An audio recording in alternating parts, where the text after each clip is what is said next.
Now, U.S. stocks rose today, erasing some earlier losses and sending the benchmark indices such as the Dow Jones Industrial Average or the S&P 500 to five-month highs. Now, for a look at today's market action, let's go to Courtney Donohoe. She's live at the New York Stock Exchange. Courtney. Hi there, Pimm. Stocks moving higher. The Federal Reserve releasing the details from its September meeting, and the central bank seeing the need to provide more stimulus to prop up the economic recovery before long.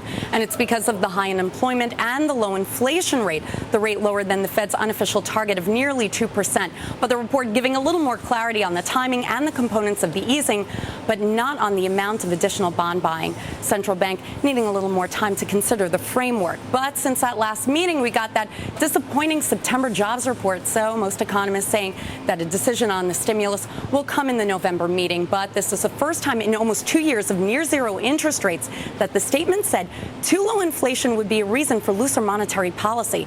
By raising inflation expectations, short-term interest rates would be lower, stimulating the economy. Pimm.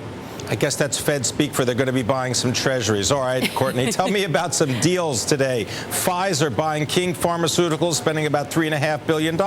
Exactly, an all-cash offer for the company. That's a 40% premium to yesterday's closing price. Pfizer, they need new products to help offset the losses expected next year, and that's when generic copies of the Lipitor cholesterol pill enters into the market. Lipitor is the top-selling drug, and that drug sold more than $11 billion in 2009. Now, King is a leading player when it comes to pain management medication, and Pfizer is betting that King's abuse-resistant drugs will pay off in its next phase. Pfizer sold about $5 billion in painkillers in 2009. Now, Courtney, turn back to technology for just a second. Dell moving up a little bit today. What happened there? Well, Lee Ainsley of hedge fund Maverick Capital is saying that Michael Dell may buy the PC maker and take it private or pay a huge special dividend. Dell shares are down around 3% year to date, but Ainsley's Maverick fund, that's gained about 14% annually since it started back in 1995, and he used to work for Julian Robertson at Tiger before he launched Maverick, so a lot of people looking to him.